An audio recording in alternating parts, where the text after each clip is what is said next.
Imagine that you're in your OChem class that had like 100 pre-meds in it. Only 19 of them are gonna get the MCAT score that it takes to get into medical school. And I can prove this. The average MCAT score, according to the AAMC, for people accepted into medical school is between a 511 and a 512. And if you look up what percentile a 511 is, it's 81st percentile. So that means if you hit that score, you're scoring better than 81% of students, which roughly equates to 19 out of every 100 students are going to hit that mark or above it. And if you want to get an MCAT score like me, then you got to beat 90% of students. Or if you want to get one like Maggie, the other tutor on this channel, you got to beat 99% of the students. So this video is not like influencer positivity BS, or it's not PC. It's certainly not balanced. So if you're looking for a feel-good video, this is not it. This video is for people that are trying to get into medical school at all costs. So if that's you, and keep watching, I'm going to tell you the 10 habits that I've observed in high MCAT scores over my time as a tutor for over half a decade. The first habit that I've observed, I call it start yesterday. Those that wait to start are slow to finish. My dad is a surgeon as well, and he told me that in his first pre-med class, the professor came in and started yelling like, "All right, GD, it's the first day of class, so we're already 3 weeks behind." And this kind of stuck with me, right? Because it's such a good way to shock your system, and I can't imagine being like, 19 and hearing somebody yell that. And it's a little toxic, but it's a good way to force you to get into the groove and to wake up and to kind of keep you from procrastinating and thinking that you've got a lot of time. So start running the race now. Like if you're watching this video and you're thinking, I need to start studying for the MCAT, you should have started yesterday. So go ahead and start today. And if you're scared about that and you're motivated to start studying today, the way that you do that is by taking an irreversible step. And that brings me to my second habit of high scorers, and that is that they take the irreversible step early. One of the higher yield topics in glycolysis is the concept of the 3 irreversible inhibitors. Hopefully if you're testing soon, you know those. But the reason that those are so important is that once those reactions occur, the energy that is within the bonds, it's within the glucose molecule, is kind of dedicated towards one path. You can't go up that mountain once you've taken that irreversible step. So that energy can't be stored, it can't be saved, it must be used in one fashion or the other. Now high scorers do this as well. They make sure that when they're studying, they take an irreversible step so that they can't go back to like the planning phase or anything like that, or the looking around, waiting when should I start studying phase. They're freaking studying. And they do this, they take these irreversible steps by one of a few things. So do whatever you want, but these are a couple ideas for what an irreversible step looks like. It could be carving out a set amount of time every day to study. It should be a few hours every day to study. Or you might like free up every other weekend for a practice exam. And by carving out time and freeing up, I mean you find the people that you give your time to and you tell them, hey man, like I'm not gonna be able to go out every other weekend. I'm taking a practice test every other Saturday. Some people will do this by like canceling extracurriculars. I remember whenever I took my MCAT and I failed it like the second or third time, I was supposed to be a physics teaching assistant, and I ended up quitting that job because I was like, I've got to take an irreversible step. I've got to carve out some time. And the best way to do that is for me to make a commitment to quit something, because a decommitment in one area is a commitment in another. So that's one way people do it. Another way people do it, some of them like remove distractions from their life. So that could be anything from like deleting social medias to quitting some extracurricular to like leaving like a toxic relationship. I don't know what you do, but any of those things, just removing distraction is another form of taking that irreversible step, because you're cutting it out with the purpose of filling it in with MCAT studying. I remember the way that I did this was I unplugged my Xbox and I put it in the closet and I wasn't gonna pull it back out until I got a good score in the MCAT. Irreversible step that I think is probably like the strongest and the most sneaky actually is, and I understand I sell MCAT resources, so call me whatever you want, but spending money. It is like highly underrated for holding yourself accountable. I know that I spent probably like over the time I took the MCAT 4 times, probably like anywhere between $7,000 and $10,000. And one time, it actually wasn't when I got my great score, but one time I spent like $4K on one of those expensive all-inclusive prep courses. And I ended up with like a 509 after that, where I had been at a 502. And I've detailed everything I did to get from that 509 to that 90th percentile score that I ended up at. But on days when I didn't want to study, or when I was trying to think of a distraction to fit in place of studying, it was really easy for me to think about like, man, I spent $4,000 on this. And like the way that I got it is I basically took my life savings. I've been saving up for an engagement ring, and I just bought an MCAT course instead and got my now wife a much smaller ring under the agreement that like, hey, in 20 years I'll get you a really big ring. Now thankfully we've got prep courses that are a lot cheaper than $4,000, but the point is you have to pick something that you cannot undo and commit to that, so that you have proved to your calendar that this test is important. High scores take an irreversible step. Now in this list of 10, I'm starting out with the more unique ones that I don't feel like have been said a ton. And then towards the end, you'll start getting to ones that you have heard, like with practice questions, using them appropriately and things like that. But for those of you that don't know me, my name is John. I am graduating medical school in 3 days, actually, so I'm going to be an intern in plastic surgery. Before coming back to medical school, I actually worked for one of the big national MCAT prep companies as a professional tutor, and I later climbed my way into like the corporate part of it, where I was responsible for product development, marketing, teaching other tutors how to tutor, things like that. My high scoring student is actually my little sister, and she helps me run this channel as well. She made a 526, much higher than me, so Thanksgiving's great thanks to her. But we make these videos so that everybody has access to at least some form of fashion of professional tutoring. We also have free courses and things on our website. So it's our hope that all you'll need is our free stuff. But if you're like I was, and you need some paid help and guidance, that you will look to us first as a thank you for all the free resources that we have published. And that kind of leads into number 3. The third thing that high scoring MCAT students have is an investment mindset.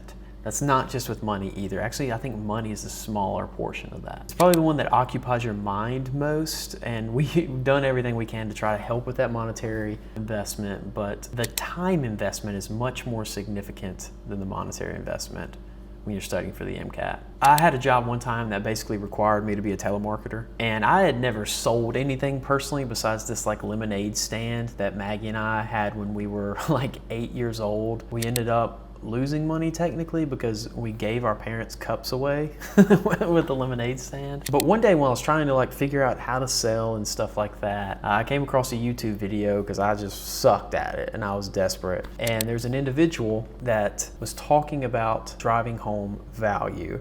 And now I'm reflecting on it. I think it's very important for you to frame the value of your time that you're giving towards the MCAT. So this individual said, here's the keys to my Hummer.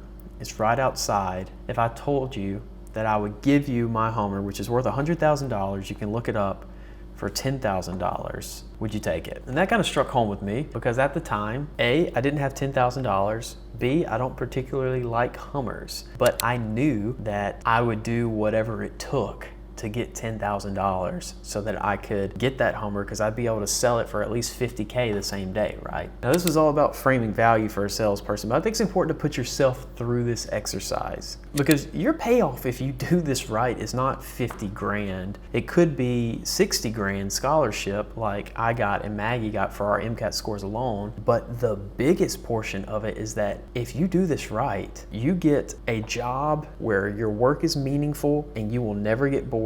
And on top of that, you're gonna make between $250,000 to $1 million even if you suck at it, which is sad, but it's true. And it's just like why everybody is comfortable paying, you know, $20,000, $30,000, $40,000 a semester for college tuition, or even more for that for medical school tuition, because you know that it pays off in the end, right? Now, half of you are gonna hear that and you're gonna break your keyboard roasting me because you just don't think that you should have to spend as much time studying, or you should have to spend money to study, even though you've already spent $100,000 or more studying in undergraduate and you still are getting crushed by this test. And my point is that that rejection in you boils down to a lack of belief that you'll be able to pull it off. That's really what it boils down to. And I know because I've been you, but let me ask you again, if a course was 20 grand, or whatever, and I think there's one company that might charge that much. If a course was 20 grand, if all you had to do was pay $20,000 to be a doctor, would you do it? Would you find a way to get the money and do it? You would. What if all you had to do was sit there and read a boring book for 40 to 60 hours for 3 months? Would you do it? Of course you would do it, right? Now the reality is that you don't have to spend a fraction as much of that money. You don't have to spend quite as much time studying, but what you do have to deal with is the cost of uncertainty. And that's what's really hard about this test, and that's why having an investment mindset is important. You know that every dollar that you invest into this prep, every hour that you invest into this prep is going to pay down that uncertainty debt. It's going to make you feel more and more confident and comfortable, and it's going to allow you to get the score that's going to give you that great career, that's going to give you this meaning, this ability to help people using science, which you like to study, make a lot of money while you're at it. So the biggest debt you're going to deal with is that debt of uncertainty. And it's a heavy one, right? Like showing up every single day, scratching together, if you were like me and paid $5,000 for that course, and showing up every single day, and you're taking practice tests and practice questions, you feel like you're just getting punched in the gut every single time. You're just getting kicked while you're down. It is really hard. You just feel like you have nothing to show for it. It's just miserable. But the truth is that that's kind of the cost of growth, right? And so I know I just offended half of you listening. I am sorry. I just try to be realistic with this. But the other half of you that are listening were not offended. You're motivated. And I think that you are going to be the ones that earn that doctor title in front of your name. You're going to be the ones that I call my colleagues in the future. You will be the ones that I consult in the middle of the night because I'm a surgeon and I've forgotten all the medicine-y stuff. Not yet, but I will forget it. And the truth is that you are the one that I spend hours of my life every week making these videos for. I mean, Maggie and I both take time away from our family, our friends, our hobbies, our studies to make these videos. And we did it for a long time before we started making $1 off of them. So adopt an investment mentality, yes, with your money, but mostly with your time, because that is what it takes to pay down that uncertainty debt. The fourth thing that high MCAT scores do is making a plan and sticking to it. The second part's the important part. And I almost feel kind of like basic saying this, but it's something that I have observed high MCAT scores consistently do. So you gotta make a plan, you gotta stick to it religiously, and you have to do that for a set amount of time. You know, you can't be like, I'm gonna stick to this religiously for the whole time, and then you wake up one day and you decide that you want to shift courses. No, that's not the way that it works. You need to stick to it for a set amount of time, 1, 2, 3 months, until you have an objective metric like a practice exam that tells you that you should switch courses. And this means if you bought a Kaplan course and you've been using it for a week and you don't like it, don't just go and abandon that and buy an IFD course. And of course we want you to buy our stuff, but don't do that. Like, you're wasting money. And switching courses, you have to start all the way back down at ground zero. And you're gonna try both of them for a week and then decide that neither of them work. And that's not true. They both probably would have worked. It's just you gotta give them both time. And I posted a video on like May 19th where I talked about this explicitly, this idea that most prep courses are going to work if you follow them. Each of them has pros and cons. And I'll throw up a list of my opinion of the pros and cons. Again, my opinion of the pros and cons on the screen now, so that you can make a decision for yourself if you're currently trying to figure out, which course you want to go with. But moral of the story is, like, you got to pick a plan and follow it, and you can't really say that one doesn't work if you didn't follow it, right? If you get a celebrity personal trainer and you go do their workouts 3 times a week, but then you come home and you eat freaking Burger King every night and you're like, why am I getting fatter? It's like, well, you're not following the plan, right? So that means you've got to follow the plan, even the stuff that you hate. So do your freaking Anki cards. I've done probably hundreds of thousands of Anki cards. I know it's mind-numbing, but it's helpful. And there's a reason that high scorers do it, right? Do your flashcards, do the part that you hate the most, whether that's flashcards or practice questions or reading content, whatever you dislike the most. That doesn't mean you should ignore it. That just means that you should probably do it first in your day when your motivation's the highest. And I know it sucks, but I did it too. And now I'm in the exact position that John 5 years ago wanted to be in. And that is because consistency with any plan beats being sporadic with the perfect plan. The fifth habit high scoring students have is that they don't pity themselves. And again, remember I said this was not a PC video. I'm sorry if I'm offending you, but I hope that if you are offended that you ask yourself why. So full transparency, these past couple of years have been exceptionally difficult for me. I will make a video de-glamorizing medical school in the future, but the truth of it is that I didn't really love it. The third year of medical school was mind-numbing for me. Fourth year, it's like you're already good and you're just anxious and you hope people like you and you still have to be excellent professionally, but I was very determined to not sacrifice the non-negotiables in my life, which are my faith, my family, and my friends. And I did this because I knew that there was something in me, more than I'd seen before, higher heights than I'd reached in undergraduate and things like that. And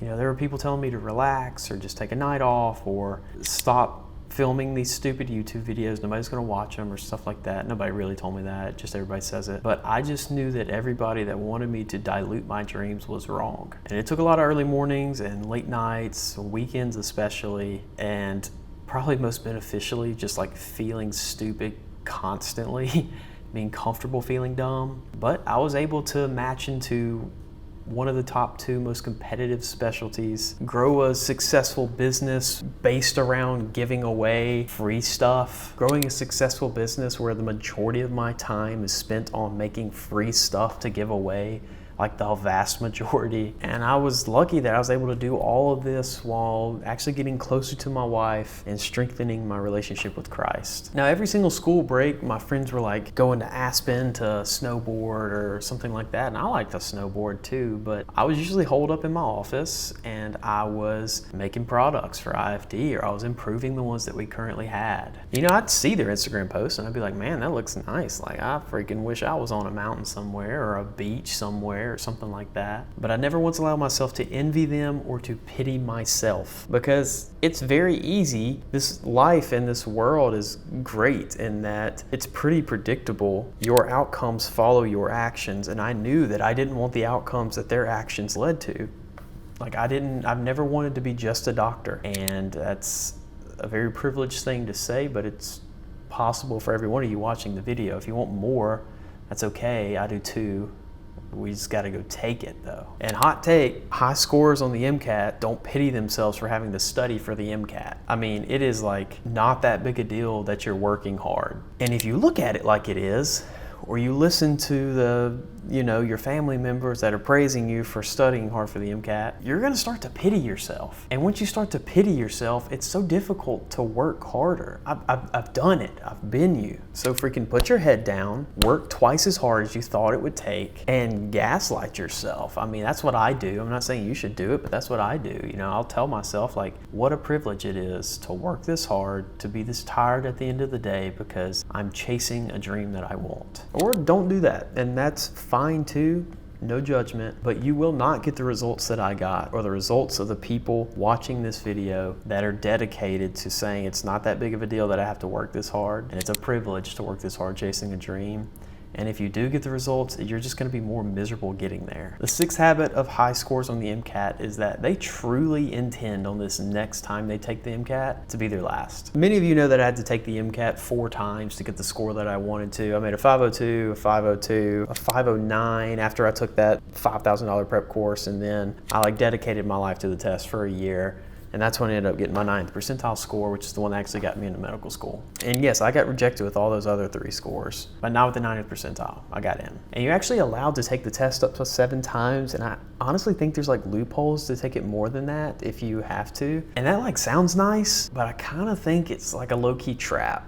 Having that safety net there of oh, if I fail, I can take it again. It really kind of encourages you and tempts you into procrastination. Most importantly, what I see most commonly rather is that it encourages you to take the test the first time without prepping enough. So a lot of people are oh, well, I'll test the first time either without studying or with lightly studying, and then if I fail, then I'm just gonna go pay Kaplan $10,000 to fix me.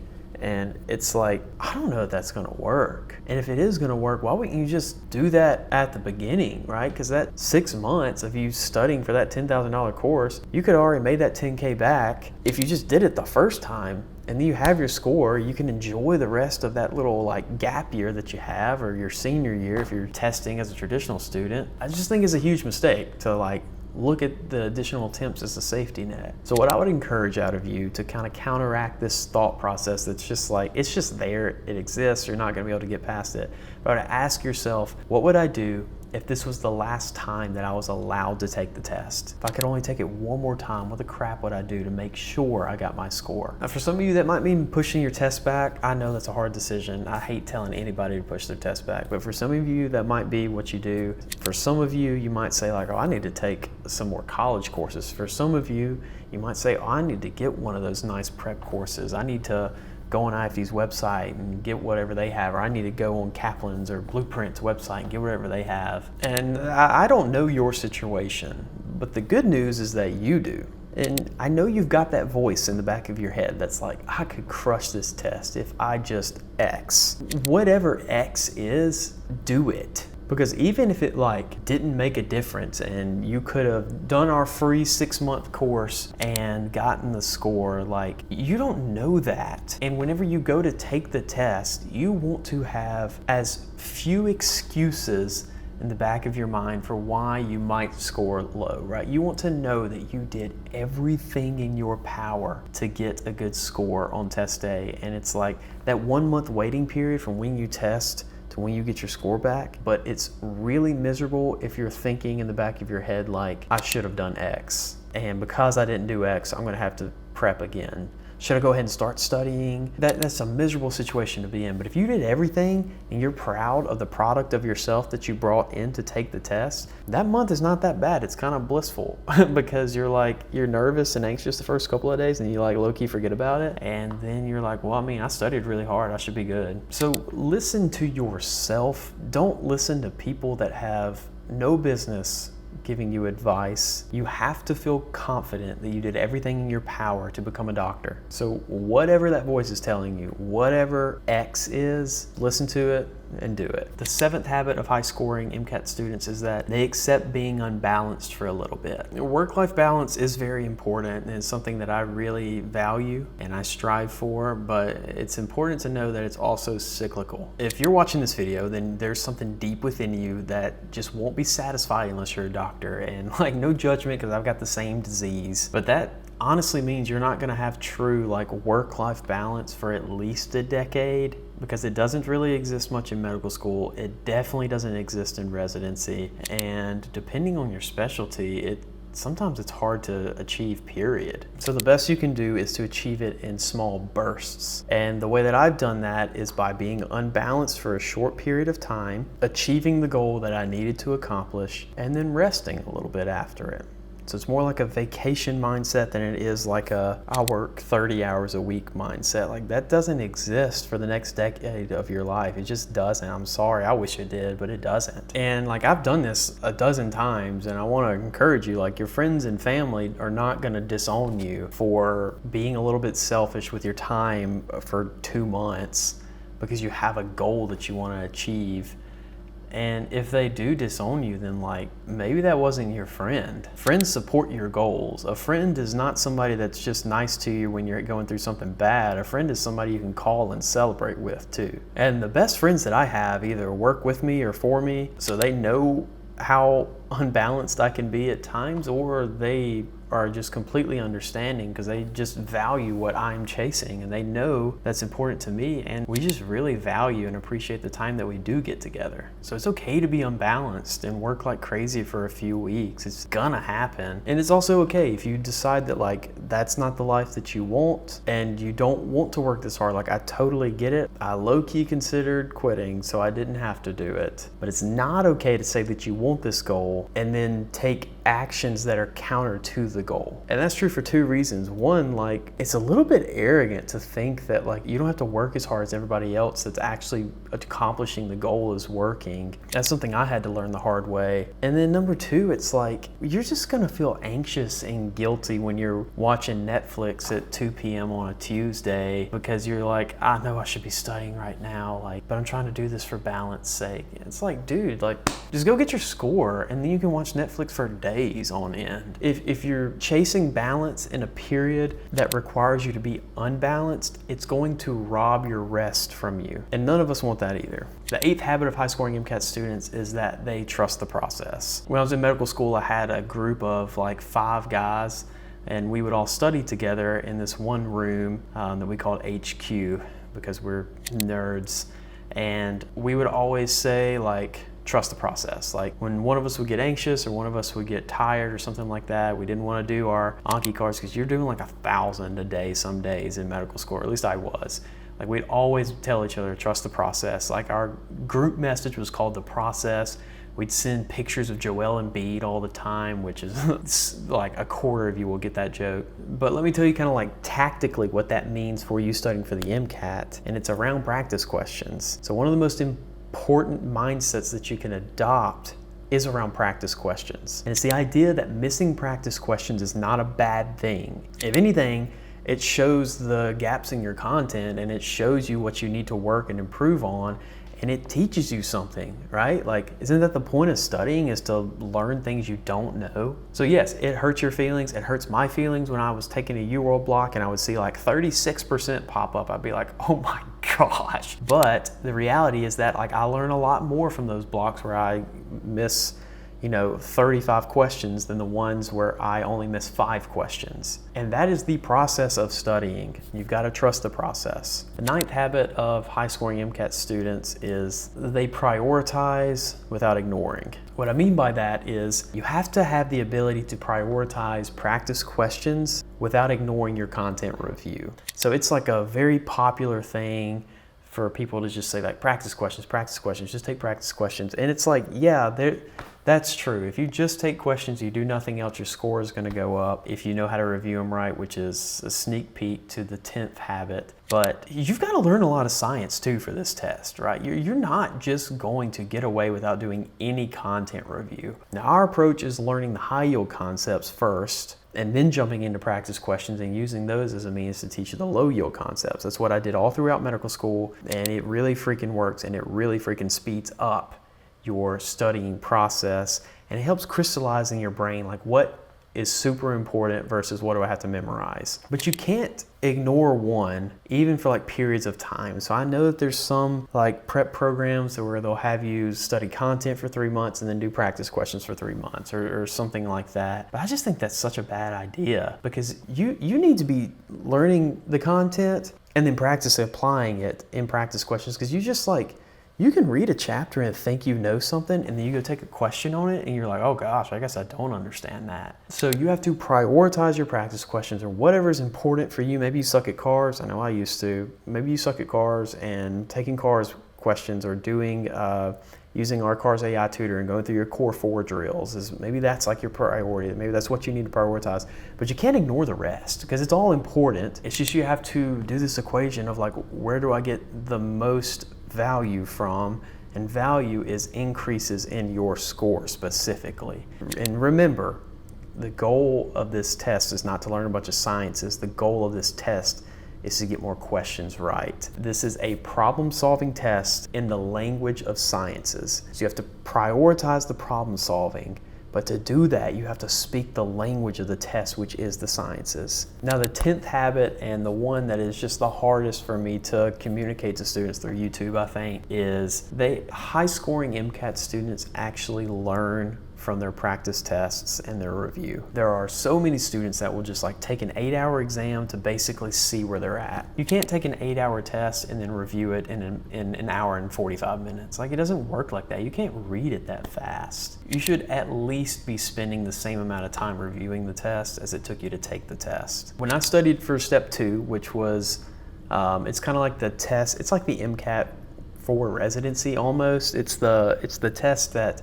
dictates how competitive you are for different specialties, or maybe like if you're trying to go to like a big name program or something like that. It's the one that matters, step 2 is. And I studied with another buddy of mine that wants to do plastic surgery. And so we both knew we needed to just kill the test. We had to be competitive. And so what we would do, the step exams are half-length exams like the practice tests are. And so we would meet up at like 5:45, 6 a.m. We would take a 6-hour exam. We would go eat Subway, and then we would review that test. And usually we would finish between 8 and 9 p.m. So yeah, we were working from 5:45 or 6 a.m. until 8 or 9 p.m. at least at night, and they were long, taxing days, but we were convinced that like if we're going to take this test, it's nice to see a score pop up that you want to see, but the whole point of it, the whole purpose of taking that test is the review. I've made countless videos about how to learn from missed questions, how to learn from practice exams and things like that, but if you don't have someone to study with you and to review these questions with you, that is something that we have done for you already. So in the description, you'll see something called like AAMC passage breakdowns or something like that. And that's where Maggie and I took the time to go through every single passage, every single question, and highlight every tip, every trick, every relevant science, how to cross out the wrong answers, how to get the correct answers, all the little shortcuts and cheat codes, like all of our wisdom on how to get every single question right on all those exams is in that course. So if you don't have somebody to review with, then let it be me and Maggie. I know this was a super long video. If you made it to the end, like thank you, and I apologize if I offended anybody. I don't make videos like this often. Usually I have like a little sprinkle of get your crap together and work harder throughout different videos, and I try to give more like tactical advice or teaching directly about a science or doing a passage breakdown or stuff like that. But the reality is like all of that stuff falls short if you don't have the right mindset and the right habits. And I look back on my own journey because I got rejected from medical school twice, and then took the MCAT the final time, and I had actually decided like I'm not going to do medical school, like maybe this is just not for me. I keep getting rejected, and I don't know, maybe I didn't even want to do it. Like this was me telling myself like maybe you don't even want to do it, maybe you just wanted a high-paying job. Like why don't you go get a good job and see if, you know, if what you wanted was money or what you wanted was to be a doctor. And like I got that job and I was pretty freaking miserable in it. And I remember one day I was in a hotel in San Antonio because I basically lived in hotels for 6 months. I was just away from my wife and I was just sad and lonely.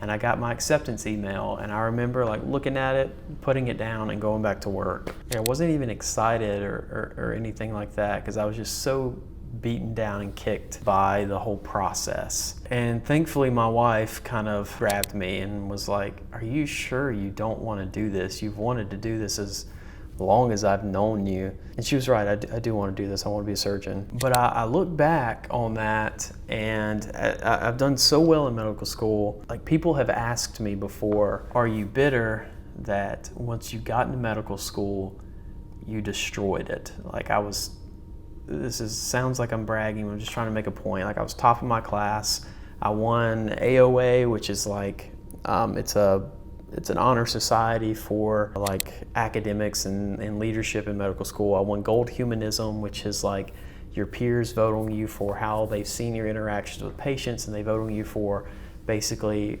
what kind of quality and how caring of a physician they think you're going to be. And so I've done so well in medical school that people have asked me, are you bitter that you got rejected the first 2 times because you've done so well in medical school once they finally let you in? And the truth of the matter is that like no. Like those 2 years of just feeling like a loser and getting humbled so hard have been so beneficial to me because they fixed my mindset. Like high school to me was a breeze. Undergraduate, with the exception of a class or 2 of my physics degree, were just like very, very easy for me. And then I got to this test, this MCAT, and it just kicked my teeth in. I couldn't figure it out. I mean, I spent 2 or 3 years of my life on this test, and the amount of perspective and humility that come from that can't be understated or can't be overstated. So I'm very grateful for that because it taught me some of these mindset lessons that I'm going through the value in showing up when you don't want to be there, the value in being unhinged and unbalanced for a little bit, the value in finding privilege and being able to work as hard as you're working, and the value in helping people get to where you are and lifting people up at every opportunity that you can, because it always comes back on you. If you are a good person, or I won't even say I'm a good person, but if you do things that a good person would do, it always comes back on you. So that's the most important part of any MCAT prep, of any chase to be a physician, or any, maybe you watch this and you're like, I don't want to be a doctor. Like, that's fine, I get it, but you still want to be something high achieving. Like, the most important part is the mindset. You know, if you're willing to show up and look stupid and you just refuse to be denied, stay patient, and you will get to where you want to go. And I am proof of that, and I am here to encourage you in that as well. So thanks for watching. If you need programs, they're in the bio. And if you made it to the end of this video, thank you, truly, because I know it's a long one. I'll see you in the next one.